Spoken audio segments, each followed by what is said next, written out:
Hi, my name is Shelley and I'm going to demonstrate today a little bit about our new product, acrylic air dry paints. It's the ReBornFX series and we're quite proud of it. And I'm just going to show you a little how I use the paint. This isn't a full tutorial as to finishing a full doll, but it will show you how I apply the paint and the different mediums that we use here. So first off, I'm going to show you what I set up my table with here before I start. I have a piece of vinyl here from the Reborn dolls, and I have washed it just with some soap and water and dried it off before I start. You should do that with all your vinyls. And I have over here a damp paper towel that is just put into the lid of my container that I use for my water, and it's not soaking wet, it's just damp, and that's to keep my sponges damp here, ready for use. And in my water bucket here I have some distilled water. I use distilled water simply to keep the chemicals out of my paint. I don't want chlorine or any iron that may be in normal water out of the tap, so that's why I use this distilled. And I have some spare distilled water over here ready to be mixed in my paints if I so need. Some Q-tips to do some corrections into areas I can't reach with my brush. I've got little plastic containers here that I could mix paints in high quantities without going all over my palette. I have a couple of mottled sponges here. I just poked some holes in there for if I want to use that technique. I have a little water dropper here. It does well at measuring out a couple of drops at a time. Instead of guessing as to how many brushfuls of water I need, a drop at a time is easier. And of course I have a palette here. Now this palette is a little bit special in, it is called an ellipse palette, and it's a peel-off palette. This is great for any acrylic paints actually. Usually acrylic paints, if you use them on a plastic, especially ours, you will end up with paint that is really stuck on that you have to scratch off, and it also leaves a residue or a stain in your palette. So this palette here actually allows you to, this is a piece of dried paint here, and I'm going to do it this way so you can see it better. I can actually with my fingernail just pick it up, and if you can see that, I can just basically peel it right off. And any residue that's there, you just take a sponge or anything else and you would rub it, and it would come right off the palette easily. And that's what I like about this. It's just an easy clean. I have a variety of brushes I'm using. This is just for a demo today, so I'm not going to go really through what types of brushes I have or the sizes. I do like a brush that is soft yet a little bit of stiffness to it. I don't want to leave brush lines, that's why I like them soft, and also they pick up the acrylics if they've got a little bit of softness to them. So line of brush is up to you what you want to use, but that's my preference. The other thing you should also take into consideration is if you are changing over from Genesis, you cannot use your Genesis brushes.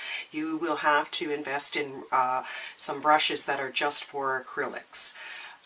And keep them aside. As you see, I've put a piece of tape on the bottom of mine to tell me that these are my acrylic brushes, so I don't interchange them when I'm using my Genesis heat set paints. So what we're going to start off with is some primer. I like to prime all my vinyl. It is a very important step to do. If you are working with any other acrylics, the primer is really important. It is the piece that binds your paint right to your vinyl. So it is important to have that, that surface on there, and it gives it a nice, what I call egg tooth surface, so it catches the paint easily and it sticks and it binds it right to that vinyl for your archival properties.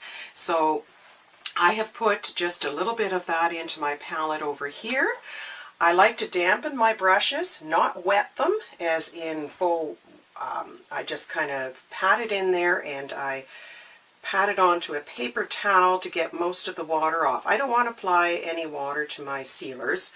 I just want the sealer to come off the brush and go onto my vinyl and not for it to soak up into my brush and stick in there. So that's one way.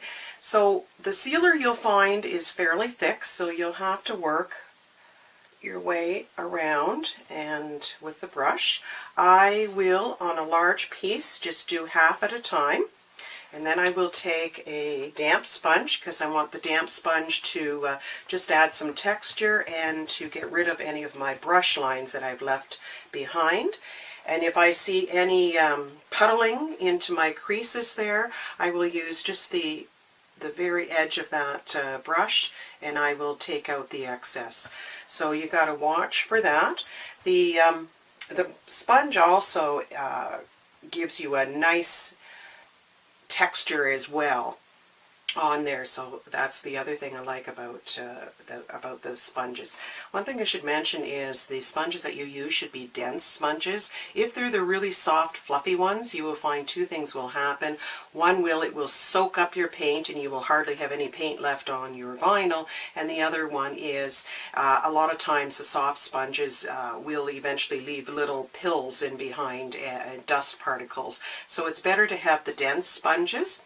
Now that's got primer on it. I'm just going to set it down on my damp paper towel to keep it wet. And then I'm going to take some more primer here and put it onto the rest of my body.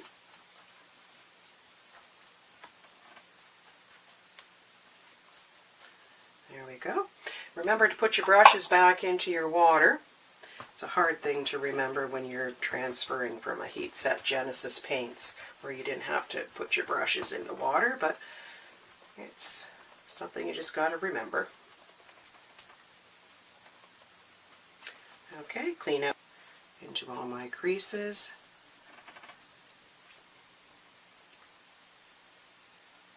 Clean out the wrinkles. There we go. Okay. So we're set to go to the next step as soon as this dries. And it won't take very long to dry.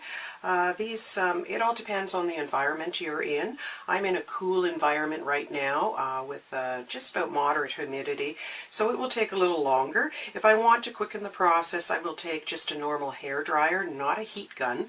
These paints do not have to be heat set. And I will dry it quickly with a hair dryer, and it will be ready for the next stage.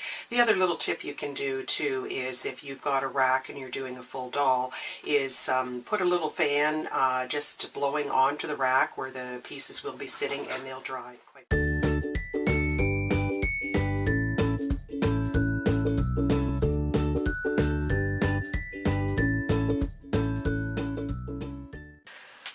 So I've returned here, and I have a belly plate that I have applied some primer on, and this belly plate in specific I have left dry for a couple of hours. Now normally with the primers, once you get into our system, you'll learn that you can just dry to the touch with the primer and then go ahead and do whatever you want to paint on top of it. But in this particular segment, I'm going to show you how to do some washes. Now washes have some dilutants in them, and I want to make sure that my primer is really cured underneath. So therefore I have let it dry for a couple hours to ensure that, and now I can apply some washes over top, and if I make some mistakes, I can easily wipe off the washes without worrying that it has softened my primer underneath and I will be taking the primer off. That's not what we want to do here. So that's why I've left it dry for a couple hours, and that's one recommendation I do have when you're starting off, is to let it dry for a couple hours, and it allows you for mistakes to happen and take off easy. So anyways, with the washes, I'm going to do a neutralizing wash here. This is kind of a peachy toned vinyl piece here. So I'm going to start off by showing you can make your own wash by using the paint that we have. This is Dioxine Purple 4. And I'm going to take a container, and I'm going to just add a couple of drops into this container here. There we go. And then to that I'm going to add what we call the paint dilutant. Give it a good shake. We should shake all of our things up before we use them here. And then I'm going to drop in about just as much as that, about a 50-50 there. And then after that I can also add a drop of water, because our paint has got, maybe I'll do 2 just because I want a really thin application here. Our paint has got really good adhesives in it, so it does allow for water and other additives to be added to it without affecting your adhesion to your vinyls. So we're going to mix this up, and it will dilute down, and I'll show you on this palette here how dilutant I have got it. It's pretty well, see, you can see right through, so it's very, very soft, very little pigment. And when I do this, I basically brush it on, and then I'll come back with a sponge just to add some little. There we go. Now, when you've got something really watery, I should also warn you that this sponge is damp, first of all, but you should use a light touch, because A, you don't want to soak it all up in your sponge, and B, the other thing is to not to get air bubbles happening like I just did, because I added too much pressure and I'm adding air into the sponge. Now those air bubbles are going to pop, but they're going to leave little circles on there. So I'm going to use just the side of the sponge here and just lightly go over top of those little bubbles if that happens. This only happens because the paint I'm using is so liquidy that air does get trapped in there quite easily. There we go. So I've got that off. I've got just a very, very light purple sheen to that. I don't want the whole thing to turn purple. Of course, as I'm saying, this isn't a tutorial on how to apply. It's more of how our paints work onto the vinyls. So for lessons on that, you should look up washes, etc., and they will tell you exactly how to apply washes with the coloring. So I'm going to continue over here, and I'm just going to finish this off with my sponge with a lighter touch. I'm just going to, and the only reason I do this because I like the texture of the sponge coming through, and I'm getting rid of any of the paint lines in case I have any paint lines on there. So that's basically done for that application. Any extra, if you happen to make a whole lot, you can also put them into little jars and close the lid off and just shake it before you use, and that you can make your own washes that way and store them off. The other way that you may want to try is we already have a few of our own washes that we've mixed up. This one is called a warm wash. It's kind of a little bit on the brown, a little, I guess it's a brownie and a pink together. It's hard to describe, but it's a very nice one. It's called a warm wash. So I'm going to shake it, and I'm going to put it on this palette, and you'll see that it's already runny like the solution I already showed you. So I won't have to add anything to that whatsoever. So that's ready to go right out of the container here. So I just take my damp brush, and maybe should get a clean one here. Makes more sense. Okay, dampen it off, and then I'm going to go right in, and this should be pretty well dry, not bad. I'm going to go over top of it just to show you, and it's just a nice warm wash that goes on. And you see how transparent it is as I put it back on there. Okay, same thing I do with that is I will pat it just lightly with the sponge, and then I'll leave it to dry, and you can take a hair dryer to quicken that process as well. So that's how you can add some of your washes onto it before you start into your painting system, if you so choose. Thank you.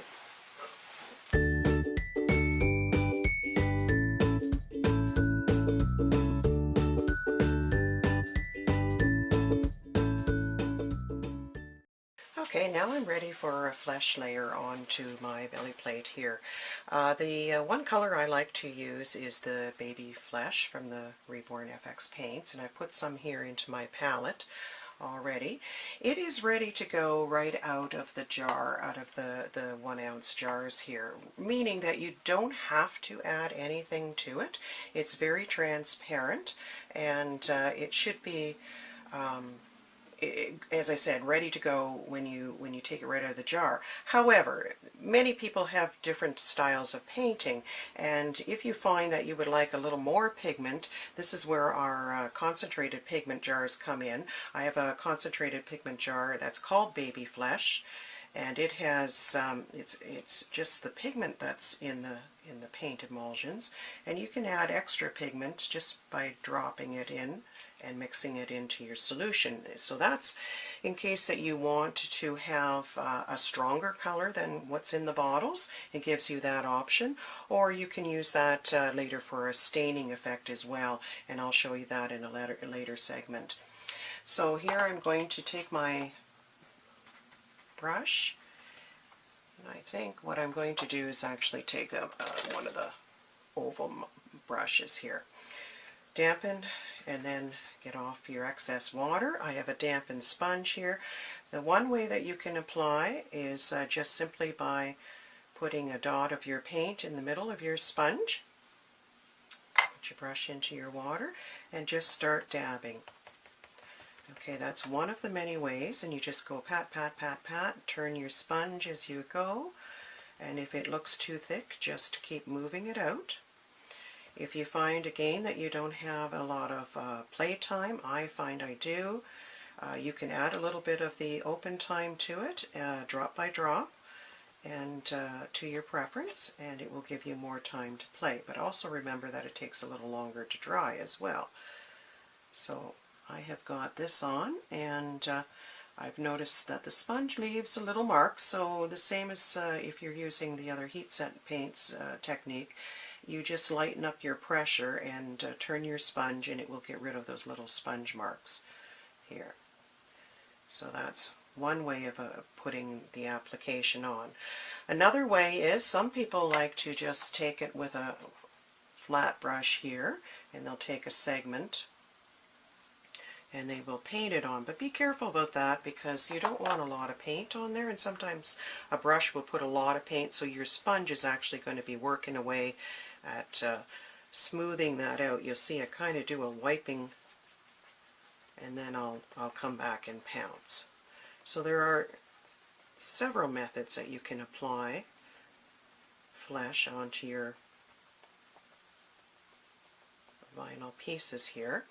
Another way, some people like to use a very soft brush that's called a deer foot.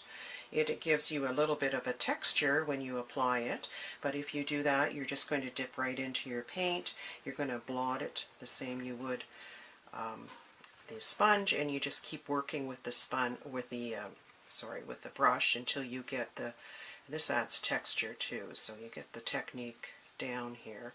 And just keep pouncing until you get the flesh on the way you want it to look. So there's several different methods that you can use to get your paint onto your vinyl here when you're working with these acrylics, and everybody has a preference.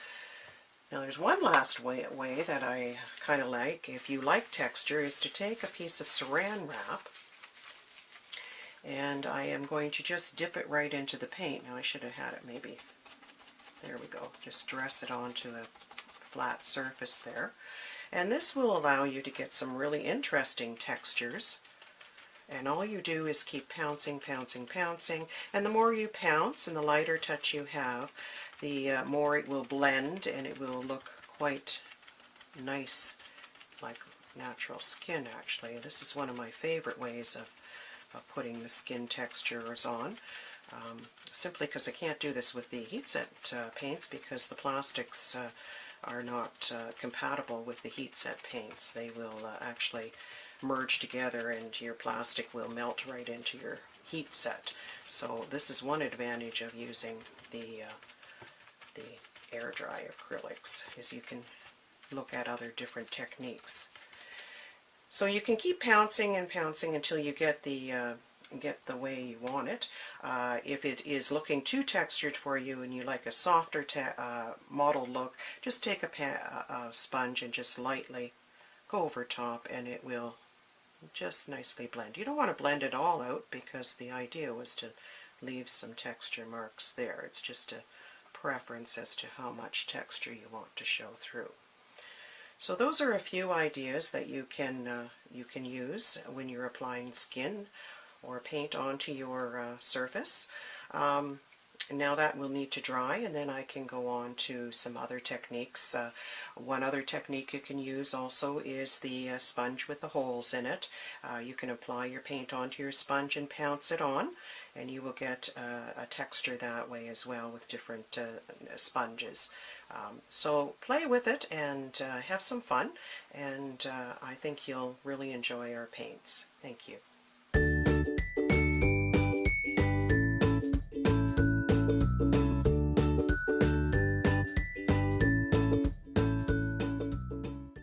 So I have my completed painted belly plate here, and I've got about, I'd say about 7 layers of color on there, not including the veining that I've put in there. And I found, because I've been using some of the extenders and the dilutants in different medium, there is just a slight sheen to that. Now this may bother some people, but I do know by the end of the process, once you put your matting varnish on top and your matte sealer, that sheen will go away. But if you are bothered by that, and this could happen for various reasons, could even be that you've added a little bit too much water and diluted the paint down, but don't worry about that, because we now have a solution. We have a matting agent, and it's just a very, very thin liquid that has some matting properties to it, and we found that just simply by applying this matting liquid here, all that sheen will go away. So it will become very, very flat looking, and if that's the desired effect you want, that's what we recommend you do. You can add this at any point in time during your painting. It's not going to affect anything. It's not going to affect the way it looks, other than it's going to take that slight sheen away if that is bothering you as you're going along painting. So there is a matting liquid, and if you're starting off, I probably would recommend that you also get this with your sets, just simply because it will be a nice correction area in case you do end up with a sheen that you don't want. Okay, so I've dried the matting liquid onto my belly plate, and as you can see, it took all that shine away. It's very, very matte. There's no sheen to it whatsoever. I see a couple of wet spots there, but still you can see how matte it is in comparison, hopefully, to when I showed it to you at the very beginning. So it is a very nice liquid to have on hand, just in case something happens that you end up with a sheen you're not wanting. Thank you.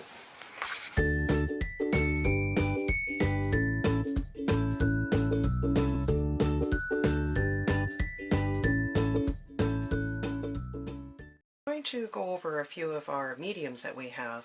I mentioned before that we have the paint emulsion, and what this is simply paint with no pigment in it. And what I use this for is if I happen to have some paint that is just kind of getting stiff or drying up on my palette, I'll put some of this in there and mix it in. It will also make your paint a little bit more transparent as well. Or I can take it and I can make my own paint with it, which we'll do that in another segment as well. But for now, we're going to put that there. The open time, this is the fluid that you put in if you want some more working time. It all depends on the environment and in which you're working in. So just use a drop at a time to get to the timing that you want, and then next time you go to paint, you'll know that you need 2 or 3 drops, whatever your painting style requires for the open time to play with your paints. If you're first starting off, I would suggest you at least put a drop of this into your paints as you go, just until you get the feel of the paints and how they work. The other medium that we have is called a paint dilutant. It is basically for if the paint you are using here needs, I'm just going to take a little bit here, it's very, very watery is what I'm going to say. You can see how it runs down. So if you need your paint to be a little more fluid and a little more runny, this is the stuff you really want to put in, and it's very nice for getting some very transparent washes going as well. So that's what you want to do there with the paint dilutant. And the one that I'm going to show you right now how it works is called the correction fluid. Now the correction fluid, when you take it out, is very, very thick. And it's exactly as described. It's going to correct any marks that you happen to have on here and you want to remove. Basically what you're going to do is, if it's a very small area, I don't have an area on here, but you'll see that this will probably take the flesh paint off by looking at the Q-tip when I'm done. But I've got a little bit of that correction fluid on there. I'm going to pat it on, or rub it on into the spot that I want to remove. Depending on how dry your paint is, it may work instantly if it's only within a couple of minutes to an hour, and as you go you can do the correction up to about 6 hours, but it may take a little more rubbing to get your area cleaned off. So that's been on there for a few minutes, and I'm just going to take my Q-tip, and as you can see, as I'm rubbing and adding pressure, it is taking the paint off, and there's the evidence there, the paint is right on the Q-tip. So you can do corrections that way. There is another method I like using with the correction fluid for instance, on here I have a textured skin. It's a little bit too textured now that I've had it dry, and I would like to correct that and just smooth it out. I can still do that, and how I can do that is I'm going to take a clean sponge here that is damp, and I'm going to put my correction fluid right onto my sponge. And then what I'm going to do is I'm just going to smear it on just the area, or the whole belly plate, I guess. Here I'm going to correct all the texture. And as I do that, it's going to kind of loosen the surface of the paint. And with just a light pressure, you're going to see that the paint starts to blend, because obviously it's now softened the paint up, and you can get rid of really textured surfaces that you want to smooth out. And as you can see, a little bit is coming off, but not a lot. I don't want to remove the paint. All I'm trying to do is just get it to move a bit and blend itself out, so it's not so textured. I want more of a blended look. So that's another thing that you can use your correction medium with. Now, once you have that on, you must be sure that it is dry before you apply the paint back on, because this will reactivate your other paint if it's still in a wet stage. What I'll do is, normally I'll just I'll take a look and see if it's smoothed out. And one thing I will do, get some clean water back into my sponge, or you can, and just with some water, I'll just kind of smooth it.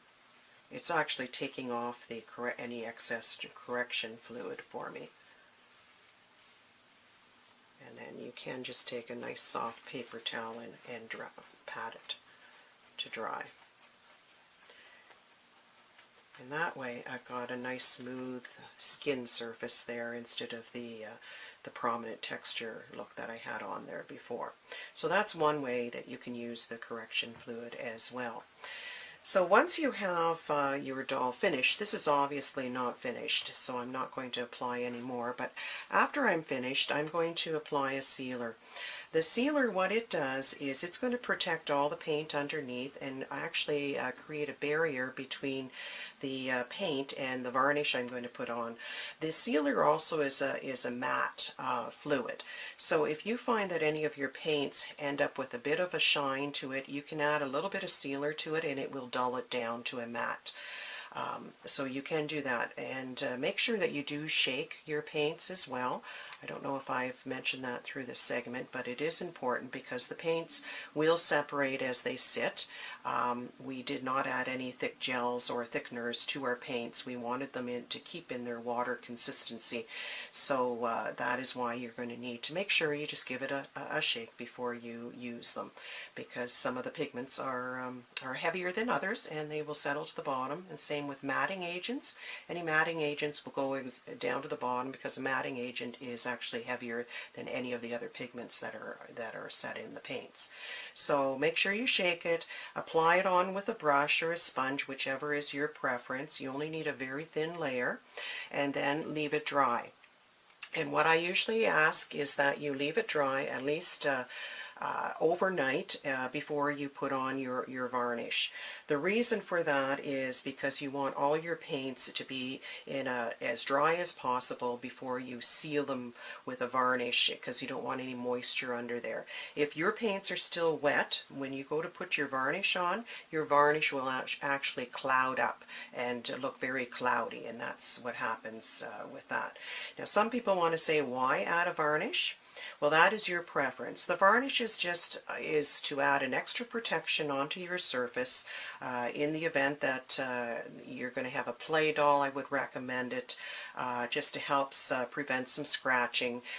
The other thing nice about the varnish is once you put it on in a very thin layer, you can actually take it off later on down the line, and it will not remove the paint because you've sealed your paint in with the sealer. That's the other important part about the sealer, is it will protect your paint underneath, as I said. So the varnish can be removed simply by using some ammonia and a little bit of pressure, and it will take any kind of a varnish off.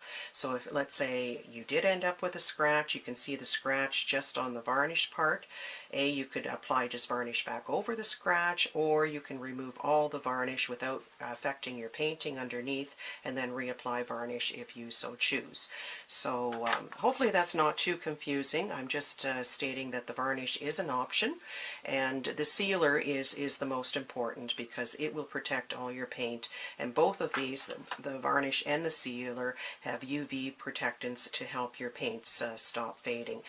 These are pretty good pigments, so I haven't found any fading in the year that I have been working with these paints. And we've had them out in the sun exposed out there, so I think they're very good pigment paint.